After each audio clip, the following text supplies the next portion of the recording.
Can you hear me? Okay. Now the next lecture is about helix TWT. And here is the outline of my lecture. We have an introduction section here, and we have brief explanation about wave velocities and dispersion. And we say something about phase and group velocity, velocities and dispersion. And the main part is here, helix TWT. Helix TWT has some properties about such as bandwidth, gain, power, efficiency,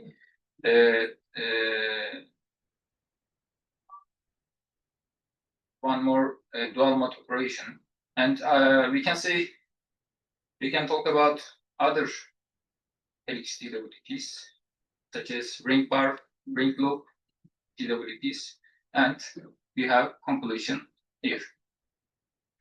So this is our blocks of TWTs as discussed before here, and we said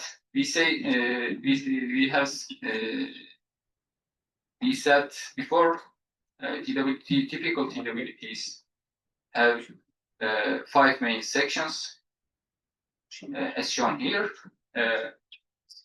such as electron gun system, slow wave structure system, RF power input and output couplers, attenuator, focusing system, and collector system, as we discussed before.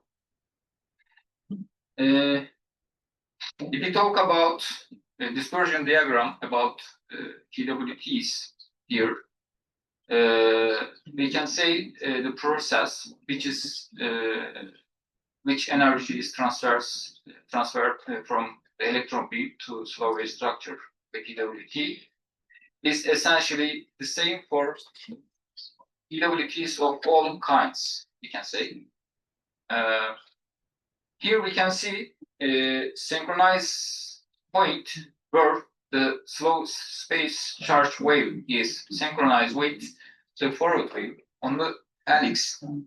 This means that the DC beam velocity U0, represented by the slope of the dashed line, must be greater than the phase velocity of the wave on the helix, which can be defined omega divided by beta here. And if we briefly explain phase and group velocities, the phase velocity of a wave is the velocity with which a plane of constant phase progresses, and the group velocity may be found as the velocity of the group amplitude of a wave. The desired outcome is that the group velocity equals the phase velocity, but in practice, we do not have such a system. For linear systems, omega beta plot should be linear for linear systems. We can define this here, equation 1, phase velocity of system, slow wave structure, divided by beta. And we can define group velocity as shown here, equation 5. And if we talk about dispersion formation, we can see equations 6 to 8. And if we have group velocity equals to phase velocity, then we can say dispersion's case. And if we have group velocity greater than phase velocity, then we have anomalous dispersion case. And if we have group velocity less than phase velocity, then we can say this is normal dispersion. And this is an example about group and phase velocity. We can exercise about electric field here. Yes. So what can we say about dispersion? We plot phase velocity to frequency. If this plot shows a vertical line here, then we can have no dispersion. If plot differs, if plot change, if we have variation of the frequency with phase velocity of a system varies with frequency, then we can say, yes, we have a dispersion.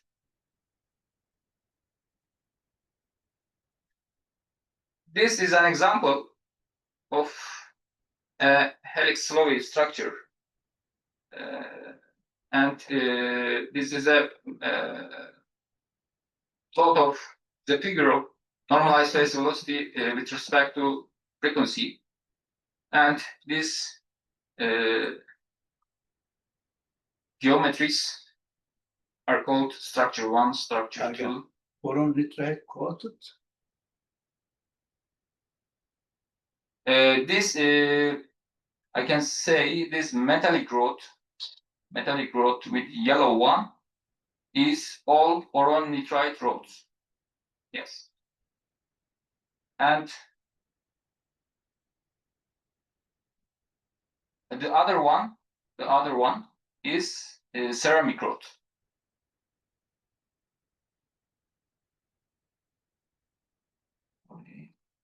No.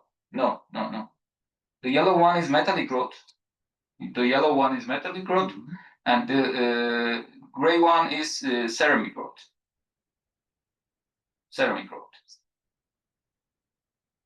Yes.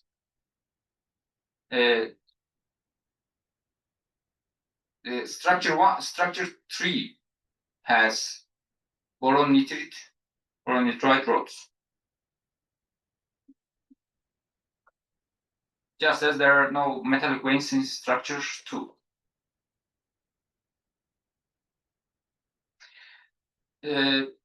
Yes, we have here TWTs, slow wave structure system here. During the formative years of TWT development, hundreds of other propagation structures were investigated, but the helix remains as the circuit of choice when a broad bandwidth is required. Helix TWTs can achieve bandwidth up to 3 octaves or more here. The output power is limited to a few hundred watts. Helix TWTs find applications in communication systems and electronic countermeasures and instrumentation. We can say about bandwidth. The extremely broad bandwidth of the helix is the single most important property of this circuit. The broad bandwidth of the helix results from its low dispersion. The helical circuit can be thought as being derived from a single wire transmission line for which the dispersion is 0. So, as Professor said, the helix has a slow wave structure, and here we can see a wave propagating along a wire with the speed of light c advances in the actual direction with phase velocity equal to c sine phi. The angle P is helix pitch, as shown in this figure. So we can define helix pitch angle cotangent phi 2 pi a divided by p. A is radius of the helix and p is the pitch of the helix.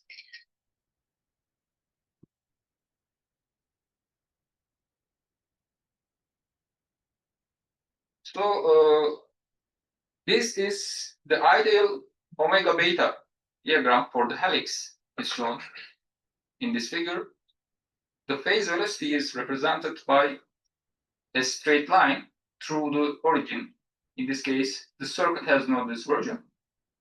The dashed line here represents the beam velocity and has a slightly greater slope than the phase velocity line.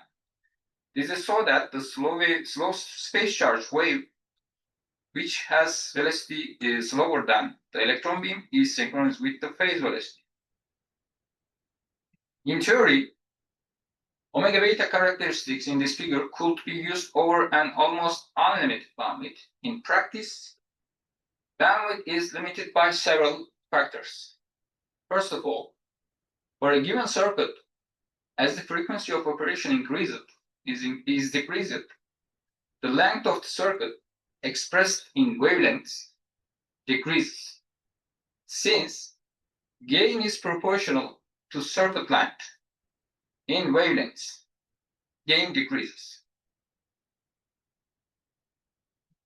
If you talk about frequency of operation, variation of frequency with bandwidth, if you talk about it, as the frequency of operation is increased, the electric field pattern on the helix shrinks, as shown in this figure. As a result, the interaction of field with the electron beam decreases and the gain decreases. The maximum gain occurs at about 4 turns of the helix per wavelength, or pi divided by 2 radians per turn. Another factor that limits bandwidth is dispersion. In reality, a helix with its supporting structure, which can be APBN or beryllium oxide or quartz, whatever, and does have dispersion. A very serious factor that limits bandwidth and also the power capability of the helix is backward wave oscillations that occur at p radians. We called P mode backward wave oscillation occurs at the P mode, as we can see here. This P mode here. This is P mode. This backward wave oscillation takes place.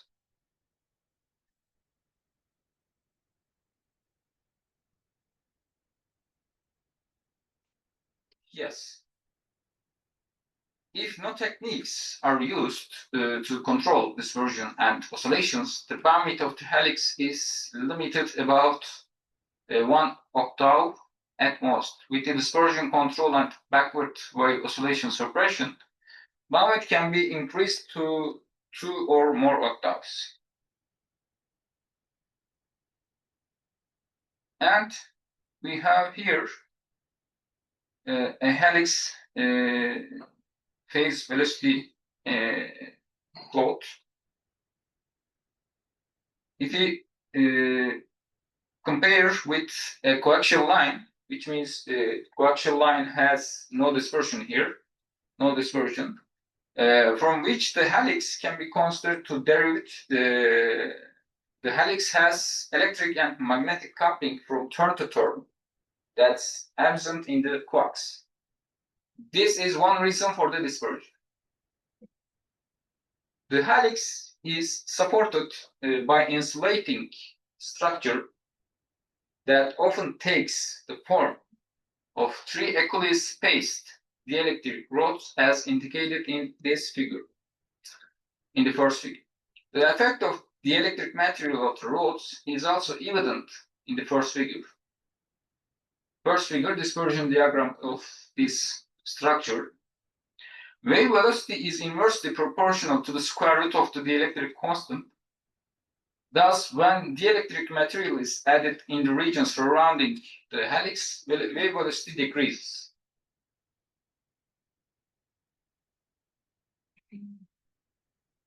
If we talk about higher frequency, for this case, a relatively slow number of turns for helix, the electric and magnetic fields are concentrated between turns of the helix. As the frequency is reduced and the number of turns per wavelength is increased, the field extends further from the helix as is indicated this figure. Therefore, a metal shell barrel here. This is metal shell barrel here surrounding the helix will intercept a greater portion of the fields at low frequencies than at higher frequencies. As the barrel is brought closer to the helix, the effect increases and the wave velocity on the helix decreases here. The effect on velocity is greater at low frequency than at high frequency, as shown in this figure.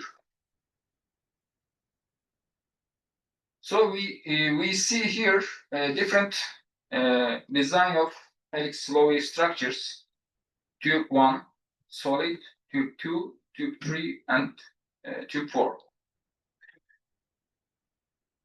At low frequencies, the increase in phase velocity can be partially offset by bringing the barrel closer to the helix. Dispersion is reduced. Unfortunately, there is an accompanying decrease in circuit interaction impedance that's undesirable because gain and efficiency are reduced. And ideally, if a metallic shell that conducted only in the actual direction would be placed around the helix, there will be no inductive coupling and no circumreferential currents would flow in the shell.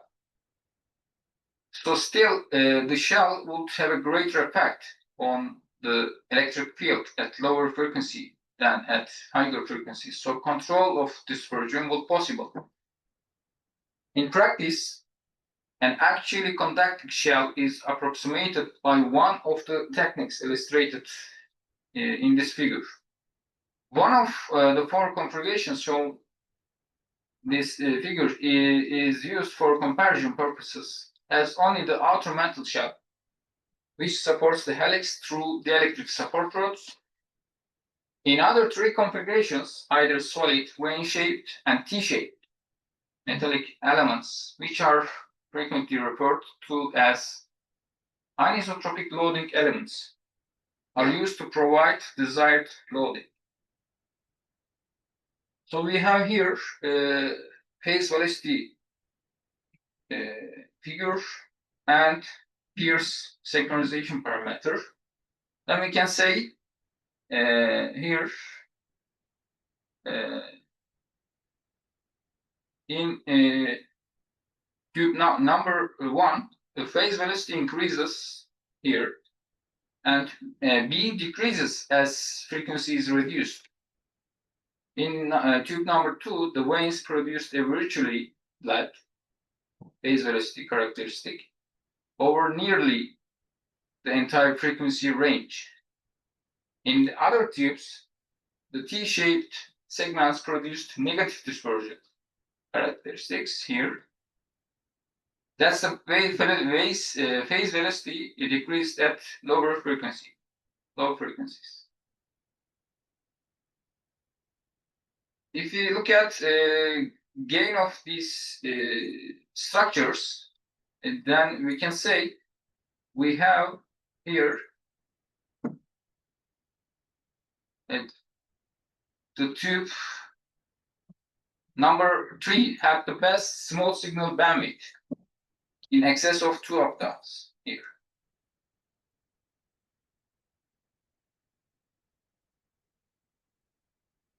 So this figure shows a cutaway view of a ppm focused helix TWT containing T-shaped loading elements. In this example, tungsten tape helix is supported by anisotropic prolithic ornithic APBN rods here. Two dielectric materials are widely used for supporting the helices of TWTs: beryllium oxide and APBN. These are dielectric rods. These two materials have relatively high thermal conductivity here. It should be noted that diamond has an outstanding thermal conductivity, and this is why there has been strong interest in using diamond for many years. With the use of high thermal conductivity ceramics, the temperature drop across the support rods is not a severe problem in high power helix TWTs. Instead, the major problem are the thermal resistance of the interface between the helix and the support rods, and between the support rods and the barrel. Because of the large thermal drops at the support rod interface, the helix and support rod structures in high-powered helix TWTs must be assembled using techniques that minimize the thermal interface resistance. So, thermal resistance and thermal isolation is a big challenge, one of the big challenges.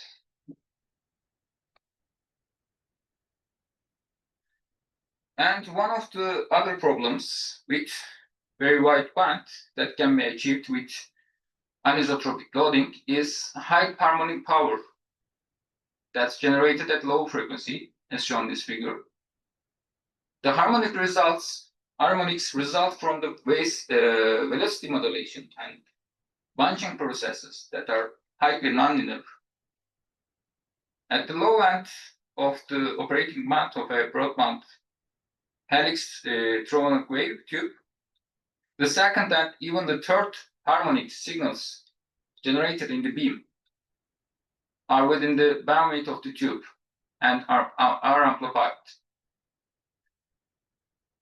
At the lower end of the band, harmonic power can rival fundamental power. One way to reduce harmonic output power is with harmonic injection. So if we have this, as you can see, with harmonic injection, then we see output power increases. And we can say here, when a second harmonic signal of the proper phase and amplitude is injected, along with the fundamental signal, the harmonic output power drops and the fundamental power increases. Yes. What can you say about the gain? If there is a mismatch at the input, or a portion of the signal will be reflected. Yes. What could be the maximum bandwidth of these TWT, helix TWT? Maximum bandwidth. I think it's depend on the helix construction, because if you have tapered helix, or if you have single helix, if you have tapered helix, then if you have phase velocity with electron beam, then we can say, as I said earlier, this is 2 octave or 3 octave, but it depends on many factors. I think depends on many factors.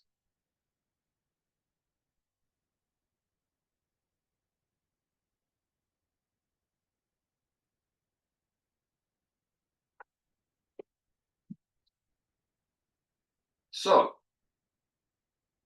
if there is a mismatch at the input, a portion of the signal will be reflected to provide a feedback signal. The phase of this signal depends on the frequency of operation and the path length through the tube.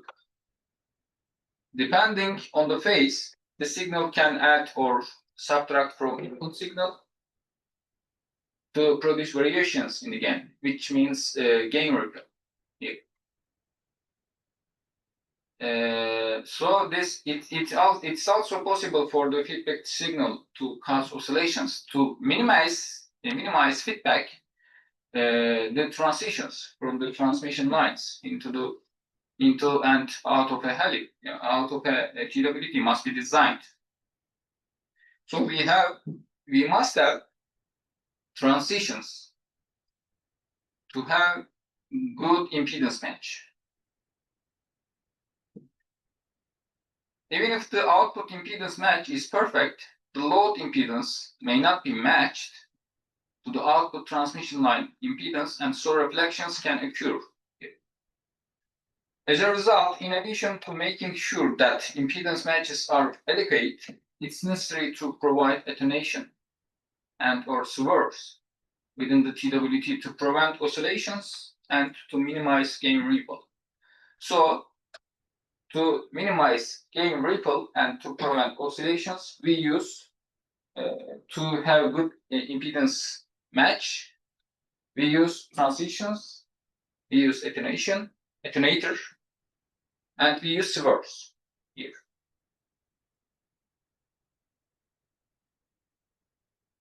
If you look at this figure, we have at lower frequencies, we have high impedances here. And at high frequencies, we have low impedance. So we use impedance transitions.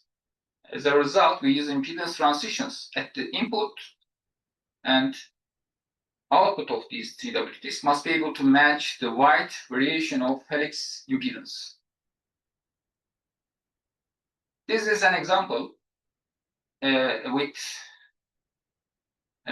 for transitions.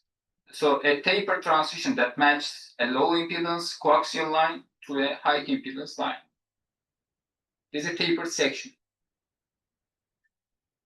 Tapered section of a coaxial line is used to match the low impedance of the coax on the left to the high impedance of the coax on the right. An excellent impedance match is realized if the tapered transition is long compared with the wavelength of the signal.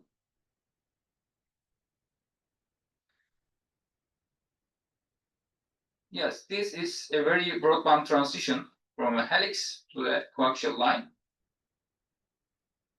A gradual change in geometry is made so that the helix slowly changes into a coaxial line. As long as the overall transition is long compared to wavelength, there will be an excellent impedance match. This is another example, transition using a tapered coaxial line here. So if you look at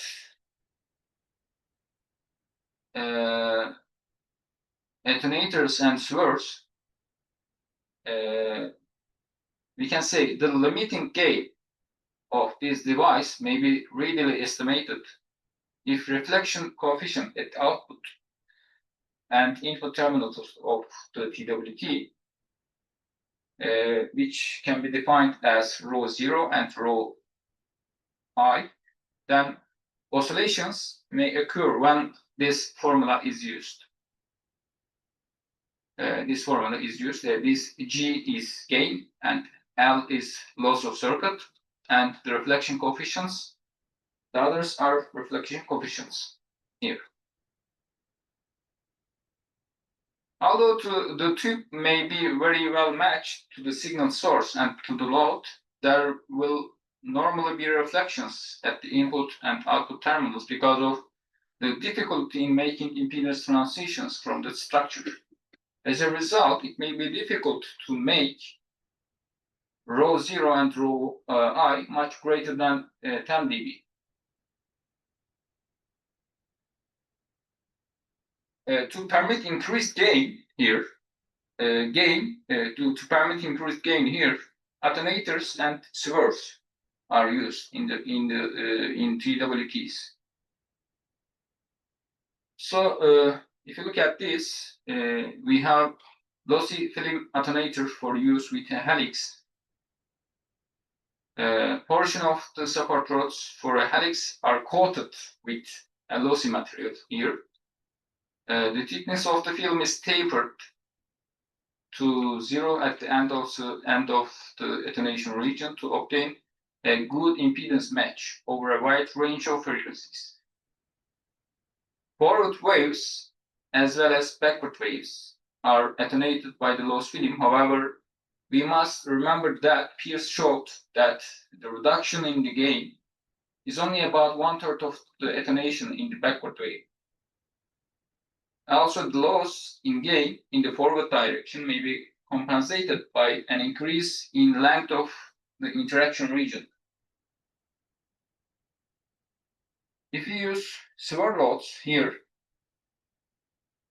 this TWT containing a 2-section SWR helix,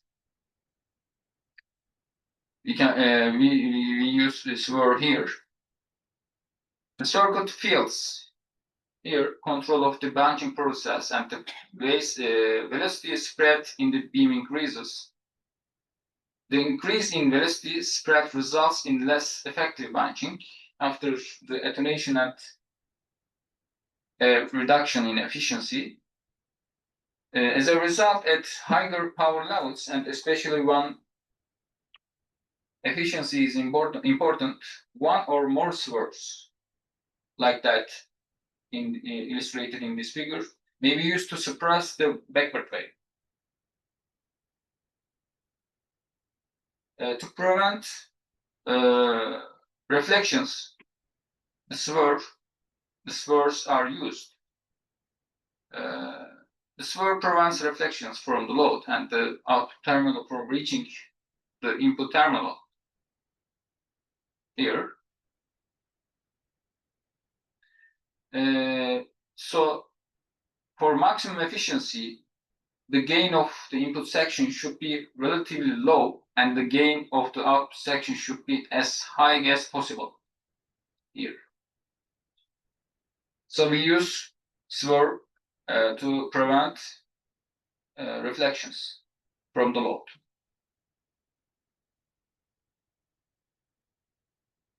And we can say the SWR region should be as short as possible. If you use SWR, then we can show the gain of the gain variation of this TWT. If you use at first we have initial loss here. We have initial loss here, and after beam wave interaction, then we have increasing of gain here, and this is a SWR section, SWR loads. If we have these SWR loads, then gain is 0 and then become increasing, and we have here SWR loss, and then beam wave interaction continue here.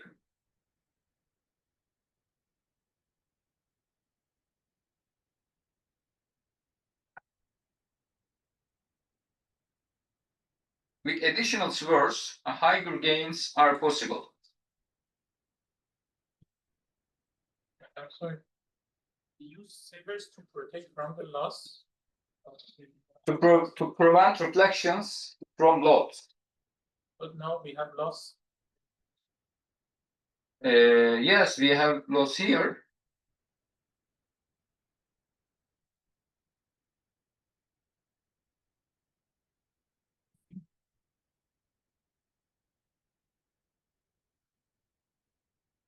Do you mean this? Yes, we have loss here. If we increase gain, we can use additional SWRs.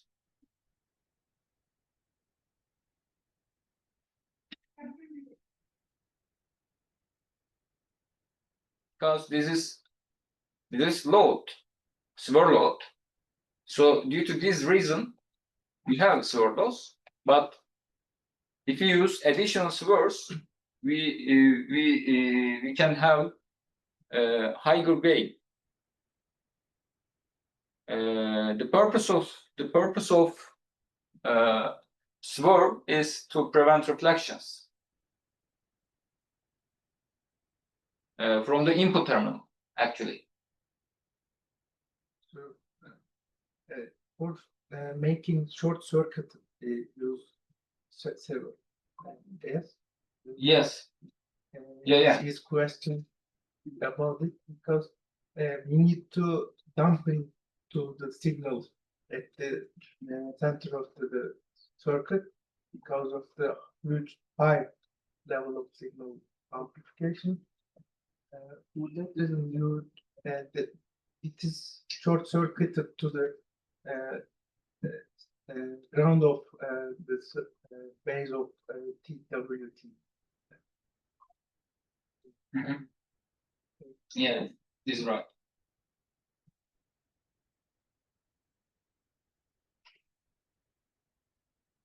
So this is a cross-sectional view of broadband TWT containing impedance transition, detonators, and swirl here. The impedance transition at the output is made by varying the height of waveguide in steps. Detonators are made by depositing lossy material on the dielectric support rods for the helix, and the swirl occurs where the circuit is physically divided into two sections. The lossy terminations are used to absorb signals reflected by the swirl. If you talk about power, let's say peak power, the major problem here that limits the peak power of the helix TWT is backward wave oscillations. When these oscillations occur, there is a reduction in power at the desired frequency of operation, so the oscillations produce in band power halts. And the BVO signal may induce oscillations or may intermodulate with the main signal to produce secure signal inside the operating band. Before discussing this, it's important to have an understanding of backward wave oscillation. The BVO problem can be explained with the aid of this figure. At a frequency when the electron transit angle from turn to turn is 180 degrees, there are two turns per wavelength for 180 per turn, and a backward wave interaction can occur here. Consider electrons near the helix moving to the right and a backward wave moving to the left. So electrons are initially accelerated as indicated by the arrow representing force in this figure.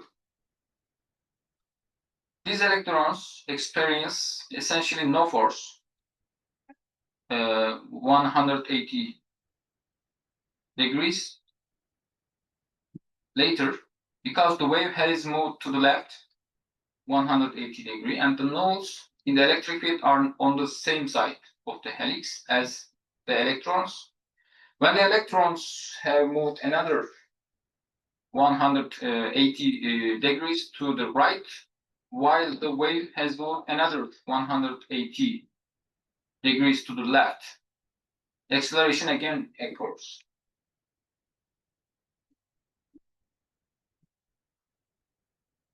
And electrons that are initially decelerated experience no force 180 later, and then are decelerated when they have moved another 180 degrees. Thus, there is bunching, even though the wave on the helix moves in the opposite direction from the electrons.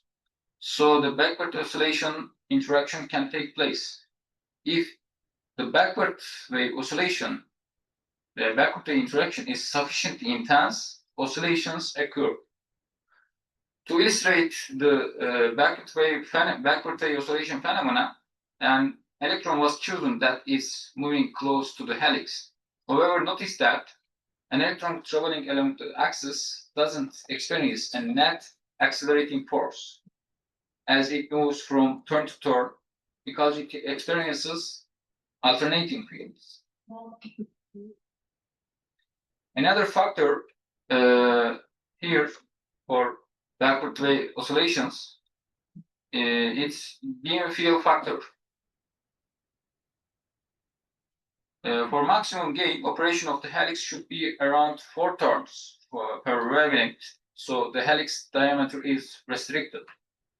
The beam diameter is further restricted to avoid oscillations and to limit beam interception.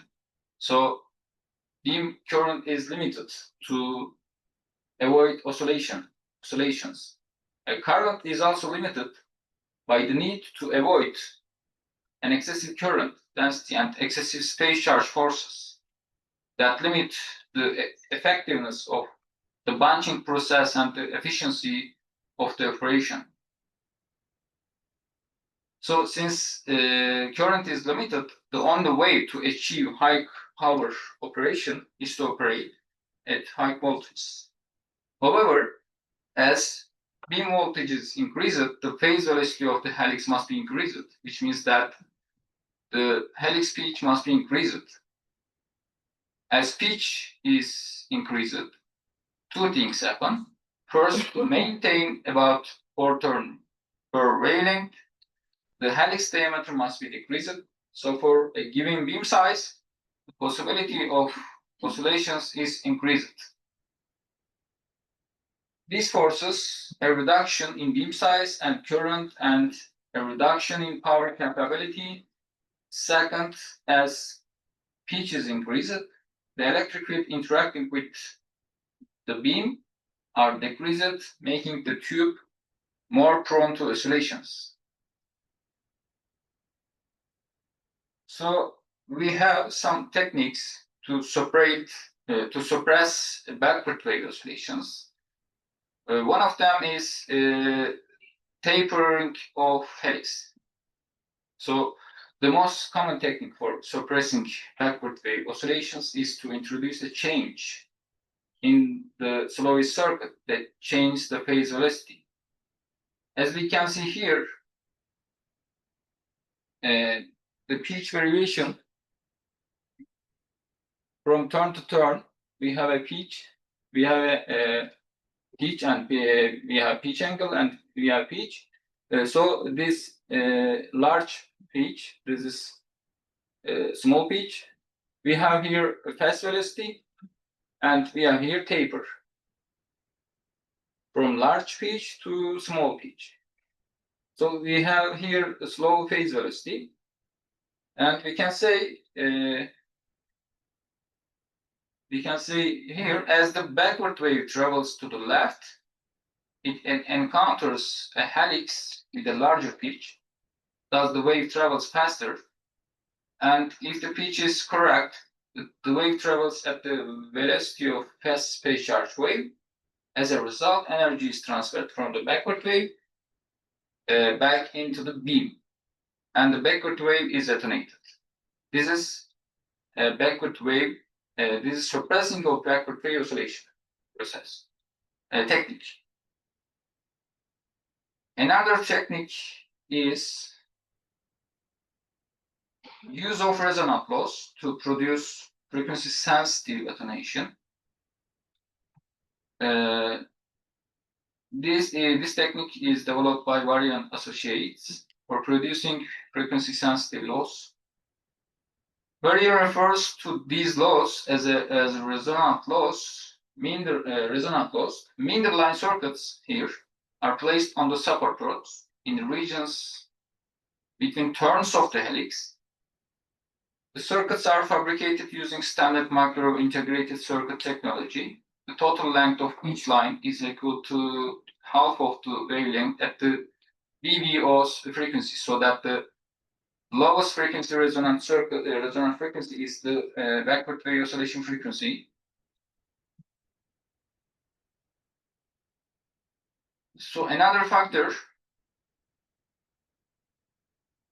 if we if we increase helix voltage, then we can say output power is increasing here.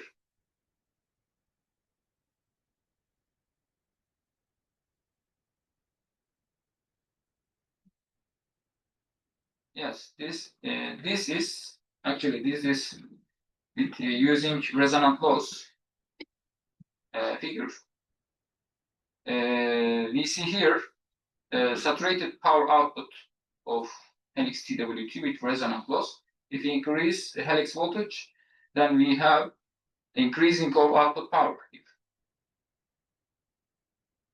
So this figure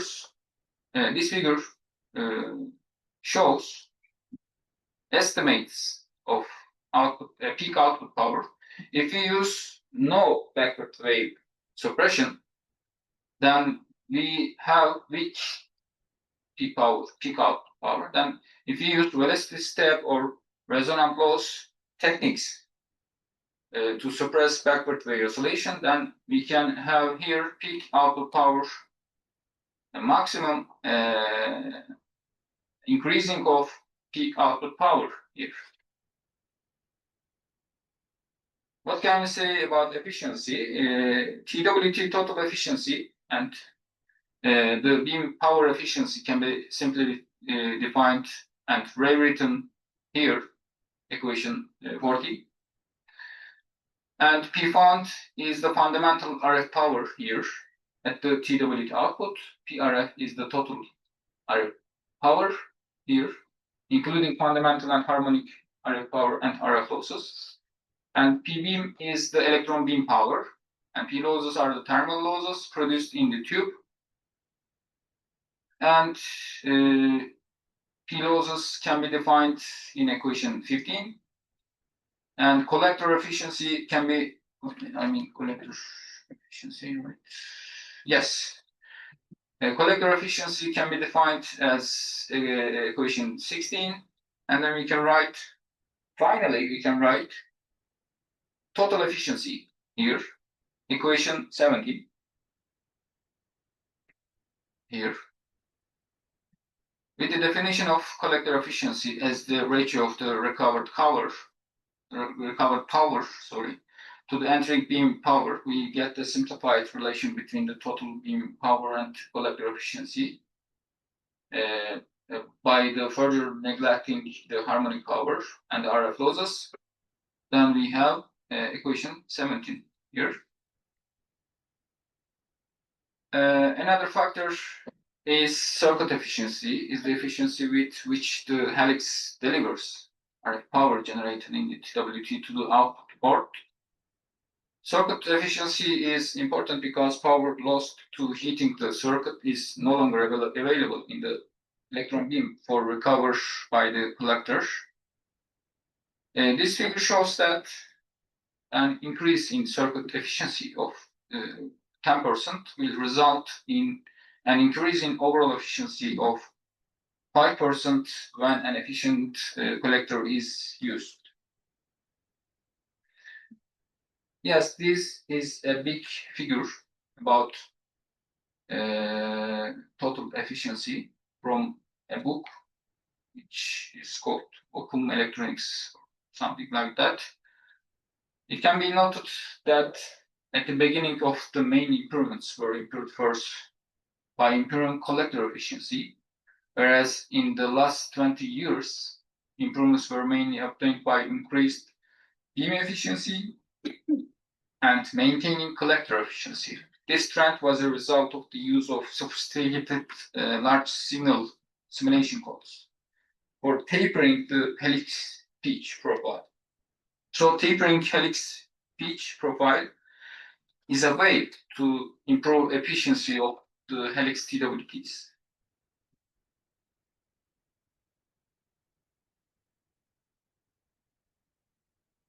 This is another graph about efficiency development of helix satellite TWTs from 1974 to 2004.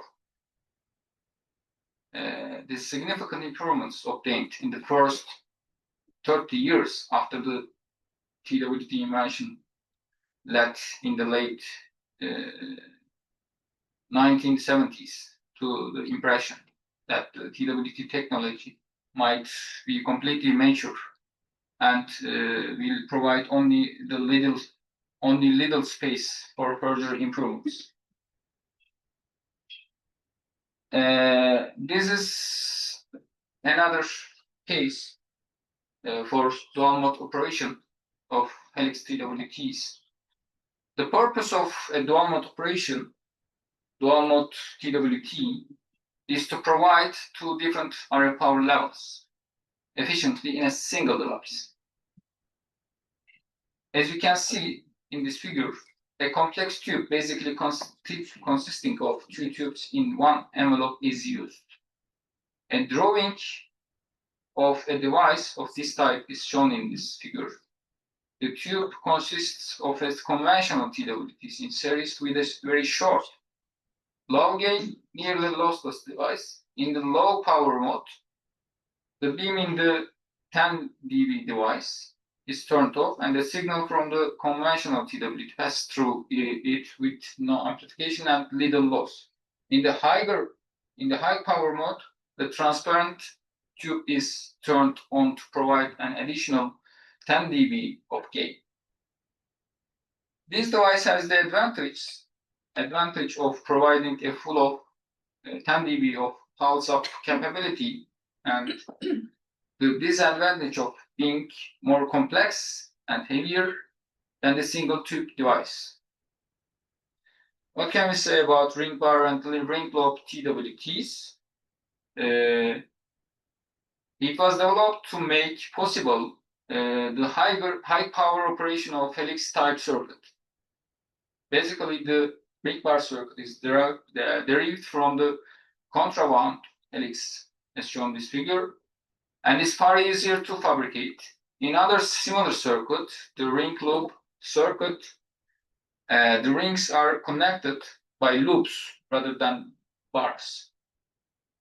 These circuits suppress backward wave oscillations and can be operated at higher voltage than a single helix. Also, because a backward wave oscillation is suppressed, it's possible to feel more of the helix tunnel with the electron beam, so a larger beam with more current can be used. The penalty for this advantage is that the bandwidth is less than that of a helix. So this is a dispersion diagram for a ring bar circuit. The forward wave characteristic is more dispersive than for a single helix. The point where the beam velocity line crosses the forward wave line establishes the synchronized voltage and provides an indication of the bandwidth of the circuit, which is typically 10% to the 30%.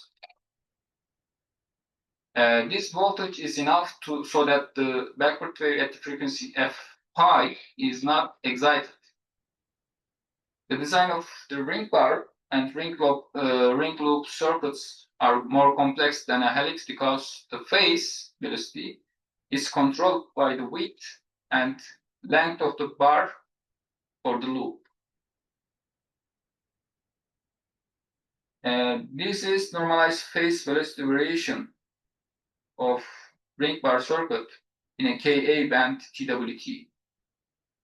At the center of the operating point, the phase velocity is approximately 25% of the speed of light, and the operating voltage is about 18 kilovolt. So the conclusion, we can say the purpose of this presentation is to describe the characteristics of helix TWTs that have made them the mainstay of the TWT industry. Helix TWTs find applications in communication systems, electron countermeasures, and instrumentation. For communications, the reason is its large bandwidth and very good linearity. For military and electronic countermeasure, again, it's extreme bandwidth, which for some type of electronic counter measure tubes can achieve up to 3 octaves. To make sure that impedance matches are adequate, it's necessary to provide attenuator and or source within the TWT to prevent oscillations and to minimize gain ripple for helix TWTs. Using backward wave oscillation suppression techniques such as resonant loss and velocity tapering, it's possible to enhance the peak power of the helix TWTs. Circuit efficiency is important because power loss to heating the circuit is no longer available in the electron beam for recovery by the collector. The larger the beam efficiency becomes, the wider is electron velocity spectrum entering the collector with detrimental effect on the collector efficiency. The purpose of a dual mode TWT is to provide two different RF power levels. And the ring bar circuits in this figure A is this ring bar circuit. Was developed to make possible the higher power operation of helix type circuit. These circuits suppress backward wave oscillations and can be operated at higher voltages than a single helix. Then we have references.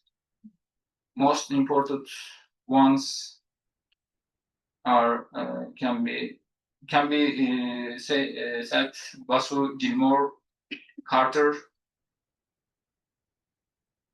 Yes, these are one of most important books. That's all. Do you have any questions?